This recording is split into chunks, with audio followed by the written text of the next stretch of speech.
நமச்சிவாய நம சிவாய நம சிவாயவே. நாவினுக்குகந்த நாமம் நம சிவாயவே. காமனை அழிக்கும் நாமம் நம சிவாயவே. காலனை உதைத்த நாமம் நம சிவாயவே. வாழும் வழி காட்டும் நாமம் நம சிவாயவே. பாழும் வழி ஓட்டும் நாமம் நம சிவாயவே.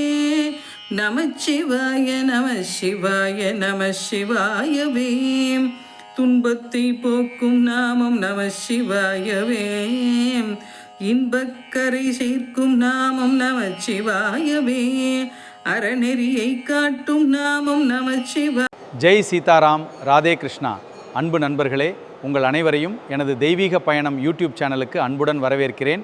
இன்றைய தினம் நாம் தரிசிக்க இருக்கும் திருக்கோயில் நாகப்பட்டினம் மாவட்டம் நாகப்பட்டினத்தில் அமைந்துள்ள தேவார ஸ்தலம் காயாரோகணேஸ்வரர் கோவில். இறைவின் திருநாமம் நீலாயுதாட்சி அம்பாள். காயாரோகணேஸ்வரர் கோயிலின் நுழைவாயிலில் நாகாபரண விநாயகர் தனிச்சன்னதி கொண்டு அருள்வாரிக்கின்றார். ஆலயத்தின் முகப்பில் வீற்றிருக்கும் இந்த விநாயகர் உடலில் நாகத்தை ஆபரணமாக சூடி தலைக்கு மேலே 5 தலை நாகம் கொடைபிடித்தபடி இருக்க அதன் கீழே காட்சி தருகின்றார். இவர் நாகத்தையே தன் மார்பினில் பூணராகவும் இடையில் கடிசூத்திரமாகவும் அணிந்திருக்கின்றார். இதன் காரணமாக இந்த விநாயகருக்கு நாகாபரண விநாயகர் என்று பெயர் வந்தது. சர்பராஜன் தனக்கிருந்த தோஷத்தை நிவர்த்தி செய்ய இந்த தலத்தை இறைவனை வழிபட வந்தபோது முதலில் இந்த நாகாபரண பிள்ளையாரை பிரதிஷ்டை செய்து அவருக்கு பூஜை செய்தார்.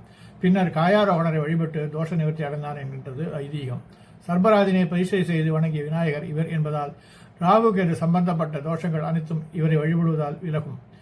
கால சர்பதோஷம், நாகதோஷம், களத்திர சர்பதோஷம் உள்ளவர்கள் இவருக்கு ராகு காலத்தில் பாலாபிஷேகம் செய்வித்து வேண்டிக் கொண்டால் அந்த தோஷங்கள் விலகும் என்பது ஒரு நம்பிக்கை. பக்தர்களின் நம்பிக்கையாக இது இருக்கின்றது. ராகுகேது பயிற்சியின் போது இவருக்கு விசேஷ பூஜைகள் நடைபெறுகின்றது. மேலும் தகவலை இப்போது பார்க்கலாம். நாகப்பட்டினம் மாவட்டத்தில் இந்த திருக்கோயில் அமைந்திருக்கின்றது. வாருங்கள் நண்பர்களே, இந்த திருக்கோயிலை அவசியம் தரிசிப்பீர்கள் என்று நம்புகின்றேன். நன்றி, வணக்கம். 63 நாயன்மார்களில் ஒருவரான அதிபத்த நாயனார் அவதாரம் செய்த திருத்தலம் இதுவாகும். கடல் நாகை என்று நாகப்பட்டினமாகும். மீனவரான அதிபத்த நாயனார் தான் அலைவீசி நடுக்கடலில் தினமும் பிடிக்கும் மீன்களில் முதல் மீனை ஈசனுக்கு அர்ப்பணித்து வந்தார். அதாவது தினமும் முதல் மீனை அப்படியே கடலில் மீண்டும் ஈசனுக்கு என அர்ப்பணித்து விடுவார். கடும் வறுமையிலும் இவர் அந்த செய்கை திருத்தொண்டை தவறாது செய்து வந்தார். ஒரு நாள் ஒரே ஒரு மீன் தான் அதிபத்த நாயனாருக்கு கிடைத்தது. மனமகிழ்வுடன் அதை இறைவனுக்கு அர்ப்பணித்தார். வறுமையில் தவித்த அந்த குடும்பம் அன்று பசியால் வாடியது. இருப்பினும் சிவனுக்கு செய்த பணியை நினைத்து அதிபத்தர் திருப்தி அடைந்தார். மறுநாள் அதிபத்தரின் வலையில் தங்க மீன் கிடைத்தது. அந்த மீனையும் ஈசனுக்கு அர்ப்பணம் செய்தார். வறுமையிலும் கூட விலை உயர்ந்த தங்க மீனை இறைவனுக்கு தியாகம் செய்த தொண்டை எண்ணி மகிழ்ந்த ஈசன் அதிபத்தருக்கு காட்சி கொடுத்து அவரை ஆட்கொண்டார். நாகப்பட்டினம் நீலாயுதாட்சி சமேத காயாரோகணேஸ்வரர் ஆலயத்தில் அதிபத்தருக்கு என்று தனிச்சன்னதி இங்கே அமைந்திருக்கின்றது. அதிபத்தருக்கு ஈசன் அருள் செய்த நிகழ்வை ஆவணி ஆயிலை நாளில் திருக்கோயிலில் அருகிலுள்ள கடலில் படகு மற்றும் மீன்வரையுடன் சென்று நடத்தி காண்பிக்கிறார்கள். ஆவணி ஆயிலை நாளின் மாலை நேரத்தில் ஆலயத்தில் இருந்து நீலாயுதாட்சி அம்மனுடன் காயாரோகணேஸ்வரர் சுவாமி புறப்படுகின்றார். அவரோடு நாகை புதிய கடற்கரைக்கு ஆயிரக்கணக்கான அடியர்களும் வருவார்கள். அப்போது அதிபத்தின் உற்சவர் சிலையை படகில் வைத்து கடலுக்குள் எடுத்து சென்று அதிபத்தர் தங்கமேனை சிவபெருமானுக்கு அர்ப்பணிக்கும் நிகழ்வினை நடத்தி காண்பிக்கின்றார்கள். பொதுவாக கோயிலுக்கு அருகில் யாராவது இறந்துவிட்டால் கோயிலில் நடை அடித்து விடுவார்கள். பரிகார பூஜைகள் செய்த பின்னர் தான் நடை திறப்பார்கள். ஆனால் இந்த தளத்தில் மட்டும் நடை திறந்தேதான் இருக்கும். சிவனருள் பெற்ற அதிபத்த நாயனாருக்கு மரியாதை தரும் விதமாக இவரில் யாரேனும் இறந்துவிட்டால் அவளுக்கு இந்த தலப்பெருமான் சார்பில் மரியாதை செய்யும் நிகழ்வு நடைபெறுகின்றது. இறந்தவரின் உடலை ஆலயத்திற்கு முன்பாக வைத்து விடுவார்கள். அப்போது சிவாச்சாரியார் கருவையில் உள்ள சிவலிங்கத்துக்கு அணிவித்த மாலை, வஸ்திரம் ஆகியவற்றை இறந்தவர் உடலுக்கு அணிவித்து தீர்த்தம் கொடுப்பார். அதன் பிறகு இறுதிச் சடங்கிற்காக தூக்கிச் செல்வார்கள். இவ்வாறு செய்வதால் இறந்தவரின் ஆன்மா சிவபதம் அடைவதாக நம்பப்படுகின்றது. காசியை போல் இந்த தலத்தில் முக்தி மண்டபம் இருக்கின்றது. 63 நாயன்மார்களில் ஒருவரான அதிபத்த நாயனார் அவதாரம் செய்த திருத்தலம் இதுவாகும். கடல் நாகை என்று நாகப்பட்டினமாகும். மீனவரான அதிபத்த நாயனார் தான் அலைவீசி நடுக்கடலில் தினமும் பிடிக்கும் மீன்களில் முதல் மீனை ஈசனுக்கு அர்ப்பணித்து வந்தார். அதாவது தினமும் முதல் மீனை அப்படியே கடலில் மீண்டும் ஈசனுக்கு என அர்ப்பணித்து விடுவார்.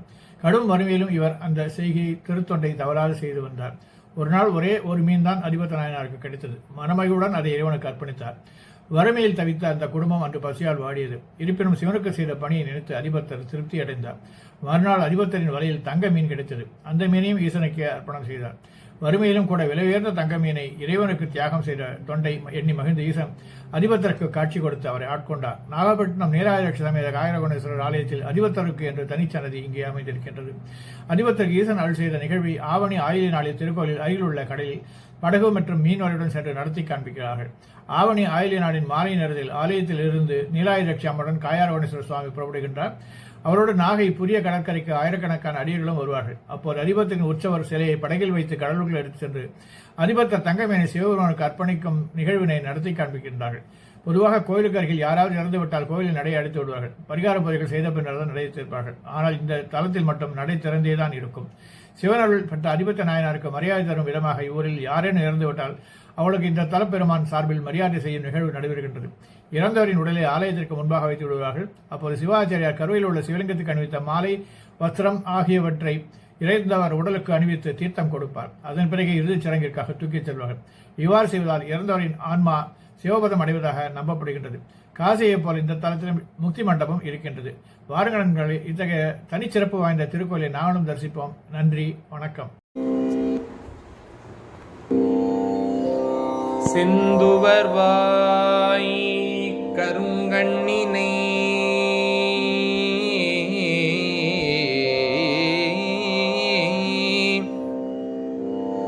செந்துவர்வாய் கருங்கண்ணினை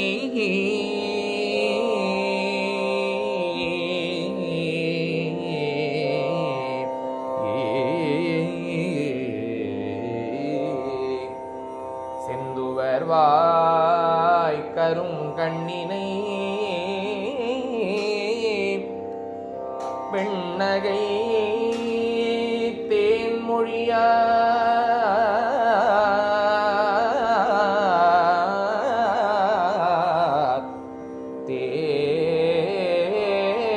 தேன்மொழியார் பெண்ணகை தேன்மொழியார் வந்து வலம் செய்து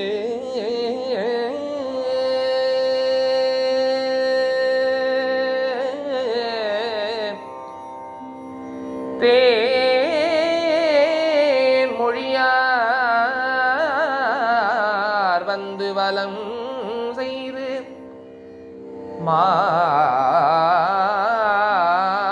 நடமாட தேன்மொழியார் வந்து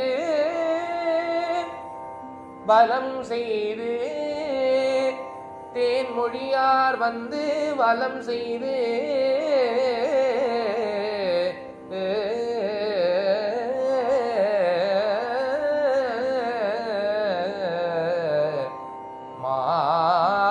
நடமாட நடமாட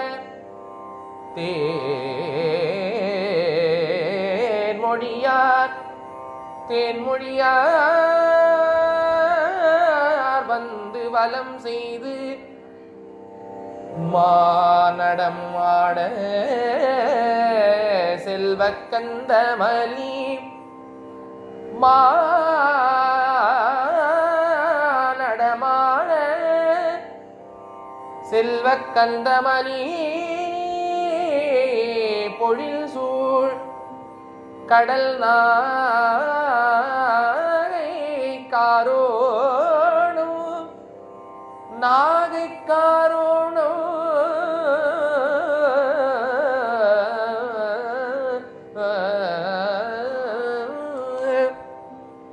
நாகைக்காரோணம் என்றோ சிந்தை செய்வாரை பிரியாதிருக்கும் திருமங்கையே நாகைக்காரோணம் என்றும் சிந்தை செய்வாரே பிரியாதிருக்கும் திருமங்கையே திருமங்கையே